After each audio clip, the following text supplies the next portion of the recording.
Hey there guys, Toothpaste Tuber here, continuing our exciting scripting series on how to make particle explosions in Roblox.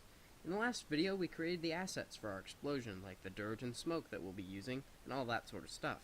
In this video, we're going to be coding our explosion to go off at random times and with random sounds. So without further ado, let's hop straight into it. Alright, so now we're back here again in our old test world, and we're going to be making the script for this this explosion that we coded in the last video. So, first of all, let's go and insert an object, and we're going to insert a script. Now, scripts by default have print hello world set up, and what that's going to do is when I spawn in the world, when the world starts up, it will put hello world, exclamation mark, into the output window. That's kind of useless for our purposes, but that is an important command that we can take advantage of later. What we're going to do right now is establish locals. Locals are basically, what I like to call locals anyway, are basically shorthand that the script can use to find things like smoke or sparks, for example. So let's put local, no caps, let's say dirt1. And if you'll excuse me, I am still sick. Equals, so basically what we're saying to the script is that if I call something dirt1, that means script.parent, and then to find a child, you want to go like this, dirt1. So now the script will look for its parent, which is part, the thing that all these are under, and then it will look under that parent for a child called dirt1. And when it finds it, it will know to associate dirt1 with dirt1. You can call this variable anything you want, but dirt1 keeps it unconfusing. So we're going to continue to do that for all of the things in here. And I've already named them stuff that I want them to be called. And I cannot talk and type at the same time, as you can see by my failed writing. Alright, so I'm actually going to cut, I do believe, to the point where I'm finished with these. So I'll come back then. Alright, here we are. So what I've done at this point is just labeled everything that I want the script to be able to recognize. For example, dirt1, dirt2, fire, smoke, sparks, and so on. I could have named these anything, but since they're already named what I want them to end up being named over here, I just want the script to know what they're called over here. So for example, I've called it light, so that I don't have to type out point light, point light, point light every time I want the script to do something that involves point light. So, now what we're going to do is say while true do. And while actually should not be capitalized. I have a habit of capitalizing things that are the beginnings of sentences, because it's a bad habit, but it's a good habit in some contexts. In most contexts. So, this while true do is a loop, and this loop will repeat forever, doing whatever is inside of it. Now, whatever is between while true do and end at this point will be done forever with no end. So, what we're going to do is put some stuff in there. Right, so I realized that what we should do at this point is actually not put some stuff in here. We should go over into our part, and we're going to insert a value. Now this value is going to be a number value. That's very important, and it's just called value. We're going to call this time to wait. And the time to wait value is going to tell us how long in between every explosion. These explosions will be random, so this value we can set at a comfortable 30, and the script can manipulate it from there. So at this point, what we're going to do is we're just going to tell the script what time to wait is, and we're going to make a local, just like we did up here. However, these locals are going to be specific to every time the loop runs, which means we need them in the loop. So we're going to put local time to wait equals, and then whatever we want it to be. What we're going to have it as is script.parent, if I can spell, then we're going to locate that thing, and we're going to call it time to wait, and then we're going to put dot value. Now what does this do for us? Well, value is a property of time to wait, this value over here. And value is the actual number value. So when I say time to wait, the script knows that I mean the value of time to wait, not time to wait itself.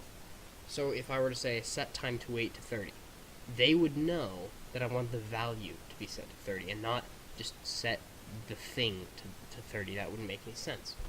Alright, moving on. Alright, so we've written down what we want the script to call time to wait. Now, what do we do with that? Well, let's use our handy dandy print function. Print, then what we're going to do, we're going to say, actually, hold on. We're going to use parentheses, if I can manage that. Time to wait. So what this will hopefully do, when I run the script, is tell the computer to run time to wait, and we'll print whatever that value is. Now we haven't told it to change that value, so that value is going to be 30, just like what we said it was. And let's hope that that appears in the output. A lot of this is just testing the script over and over and over, and if it doesn't work in one area, diagnosing the problem from the output window and figuring it out. Alright, here's the problem.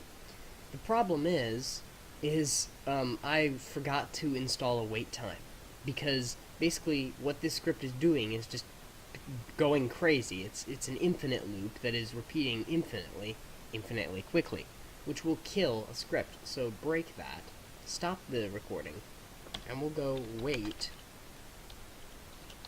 time to wait.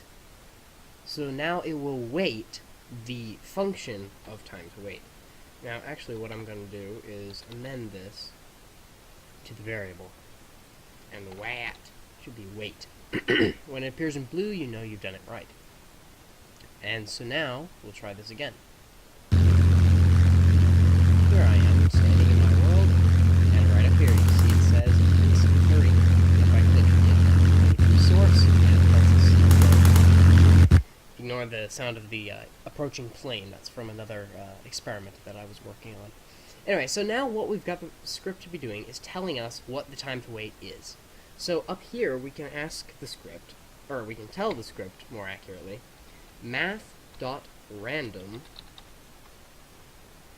and then we'll go, let's see, how about the minimum time we want the explosion to go is 11 seconds, let's say, and the maximum we'll set at 31 seconds. So this will be the test, basically. Random should not be capitalized, I realize, and we have to set the thing. So actually, we should move this down to here, under the local, because up here, the script, or in the space that I just foolishly deleted, the script wouldn't have yet know what time to wait is, because it was outlined here. So we want time to wait equals math.random. So now we've outlined what the value is going to be, and we've told the computer that we want it to pick a random number, and then it will post that random number right here in our board. So if we try it again, it's shown right here as a random number 14. Awesome. So now we know that our script is working correctly. Now what do we need to do? Well, we have another function we need to work on, and it's the sound. We need the sound to play. So what we're going to do is call it local. Oh, hold on. When you type a new script, it automatically offsets it, which we don't want. Local, let's see, sound that plays, we'll just call it, for the sake of being redundant.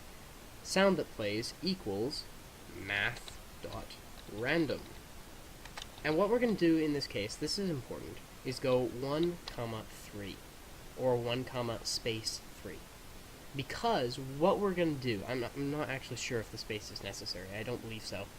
But what we're going to do is we're going to tell the script that it has 3 variables to choose from here. It could choose 1, 2, or 3. It chooses whole numbers. So what we're going to do is outline what happens in each eventuality. So basically, if sound that plays equals 1, and we actually need 2 equal signs, I'm not quite sure why, and we'll hit end again, we see that it's its own thing in here. So if sound.plays equals 1, then it will do this. We also have to put then, actually. That completes the that completes the whole thing. So if this happens, then it does whatever is in here. This is like its own little function inside of the script. So what's it gonna do? Well, we want to play a sound. So play. Let's see if I can do this. What we need to do is say sound1 colon play, and then we're gonna do space, open and close parentheses. So we could tell the script to play it for 60 seconds, and it would play the sound for 60 seconds, but we want it to just play to its normal length, its full lifespan. And then we have this whole completed function. So if sound.1, it will play this. Now let's copy that and paste it again, and copy it one more time, and paste it one more time. So now, if sound2 plays, if variable 2 exists, or if variable 3 exists, it will play, respectively, sound1 or sound2. Now, these right here, sound1, sound2, are the locals, which we established earlier. You could substitute this exact phrase, sound2, for this exact phrase, script.parent, like, bracket, quote, sound2. It's just shorthand, and it makes your script a lot smaller and neater to read. So, at this point, we've established what this thing is to do. So if sound1 plays, it will play sound1. If sound2, it will play sound2, which is perfect. So now, what we're going to do is tell the script to play the sound. Play. Hold on. Sound that plays equal play. Play, because I can't spell.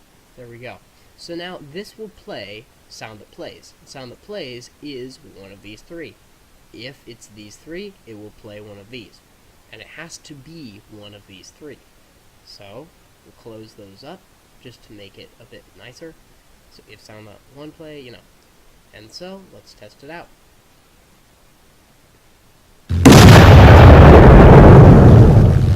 It's posted the number 49 as its name, and it did play the sound. You heard it, folks. You heard it.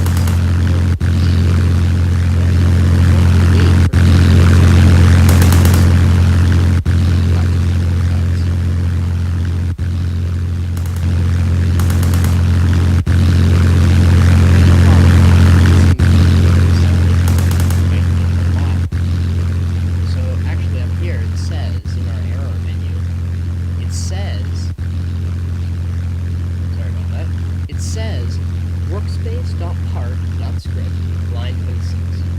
Attempt to index local sound that plays a number value went awry. So what happened? Well, I'm not rightly sure.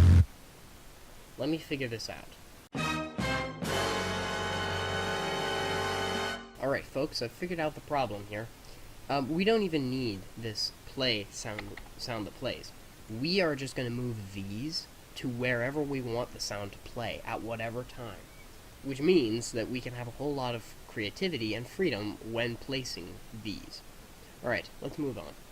Alright, from here on, we get to have some fun. Now we get to actually code the explosion we've been waiting for. This is so great. So what we want to do first of all is set script.parent, that's the brick, .transparency. Now the transparency is a property of the part. Right here, transparency. It's 0 right now, and it will continue to be so forever, unless the script changes it. We can set the 0, or we can set it to 1. So the script.transparency, when the script gets to this point, after the time to wait, it will make the script that, or it will make the script's parent that transparency. And you can do this with almost any property. You can control it via script, which is so cool that you have that degree of freedom. So now, at this point, what we're going to do is cut these, because we don't want the sound to play up there, we want the sound to play down here.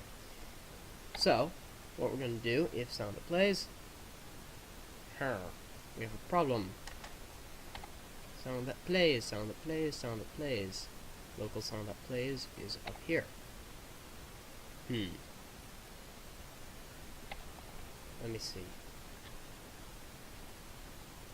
We're having a problem. Let me see if I can diagnose this. Alright, I've managed to fix the script. I don't know what went wrong, but it appears that it wasn't recognizing the variable that we established. However, I got it to work.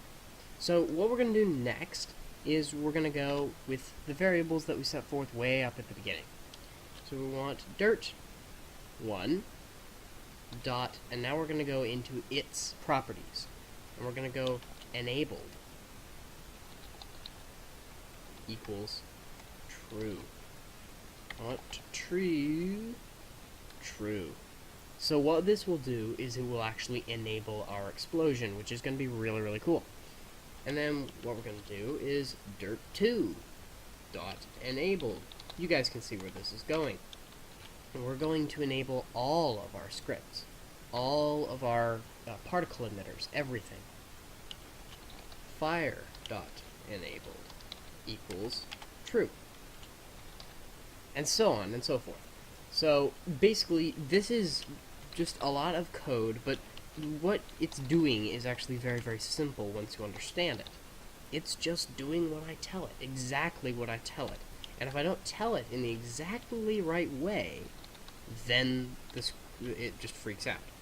That's why learning coding can be tough for some people, because they don't speak the language. And it's not even hard language. Sparks.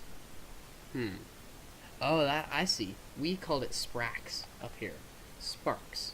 There we go. That was funny. So Sprax is enabled. So we've got fire, we've got smoke, we've got sparks. That should be everything. Also, we want the light dot enabled equals true. Now, this may get a bit confusing, but when you're talking about scripts, because a script can disable another script, and a script's properties will say disabled versus enabled. So it's all in the negative. So if you're wanting to turn off a script, you'll say disable, script.disabled equals true to turn it off. And if you're talking about to turning it back on again, you'll put equals false. Whereas if you're dealing with a particle emitter like smoke, you'll call it enabled equals true. And if you're trying to turn it off, you'll put equals false. So it does get a bit confusing that way, but just think about it. It's actually not. So what will happen is the script will come down here, while true do loop will start, and we'll say, okay, local sound at place. Okay, we've been introduced to a new local. Alright, another new local, time to wait. Alright, so time to wait is math.random. Okay, we get this. So now, print, time to wait, okay, and then we'll wait the appointed time that we just printed. Okay, so the script literally just sits there twiddling its thumbs, waiting for that to happen. Next, it will say script.parent after the allotted time goes up. It will say script.parent.transparency equals 1. It will make the parent invisible. Then it will play the sound, the infamous explosion sound. And at that moment, the same moment, to the millisecond, it's very, very close, because computers are very, very fast. It will make all these dirt, fire, smoke, sparks enabled. So then what we're going to do is we're going to tell the script to wait again. We're going to have it wait 0.1 of a second. 1 in a script is 1 second. So we're going to have it wait 1/10 of a second. For 1/10 of a second, everything will be enabled. And then what we're going to do, something very sneaky, is light.enabled equals false. So we've just disabled the light, but nothing else. So then what we're going to do is wait a full 0.3 of a second. You'll be dealing with very small numbers when exploding things, because in explosion, things happen very, very quickly. A lot of things happen very, very quickly. So when making explosion, it follows you want everything to look nice. So then, after 0.3 of a second, so this is nearly half a second, count 1 second, 1/1000. You know, count 1 second. That's a very quick amount of time, but explosions happen very quickly.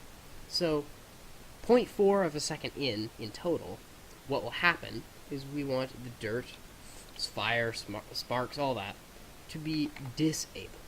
So let's copy all this and paste it. And then what we're going to do is get rid of this last one. Excuse me, this last one, because we already disabled it up here. Just type false for for everything. Because we want none of this to be true anymore. We want it all to turn off, everything to go down. And if you're feeling adventurous, what you can do, but I'm not going to do, is tell the smoke to linger. Tell the smoke to permeate the air. Tell it to keep going. However, my smoke, as you guys will remember, doesn't look all that great. It doesn't really look like real smoke, it just looks like a pillar of dirt. And that doesn't look right. So I'm not going to tell the smoke to keep going, or else it will just look like that. And that doesn't look very good. So, let's see how this script works. Here we are. Looks like everything is working. It did print the number.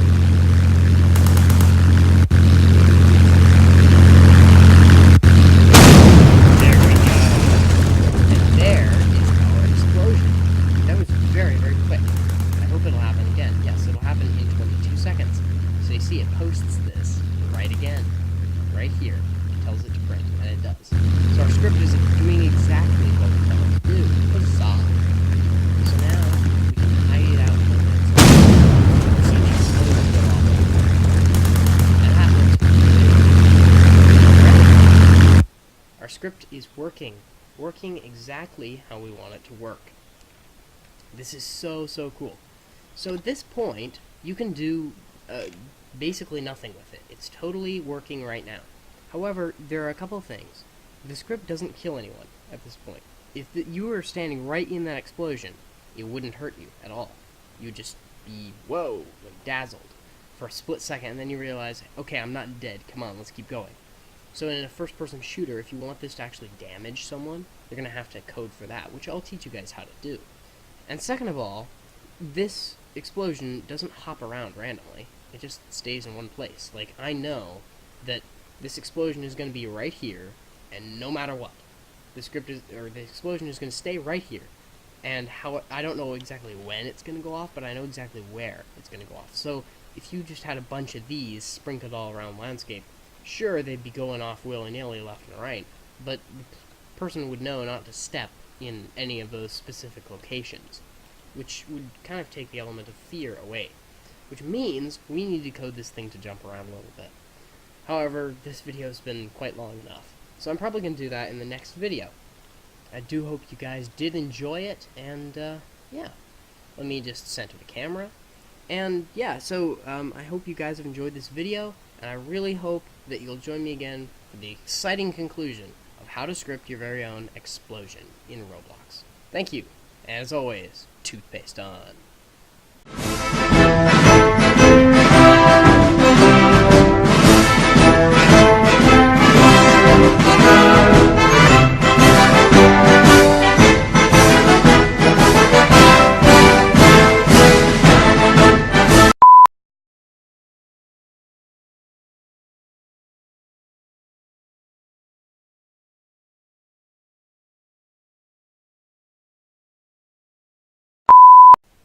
Alright, huzzah, huzzah, I'm running around getting some test recording footage.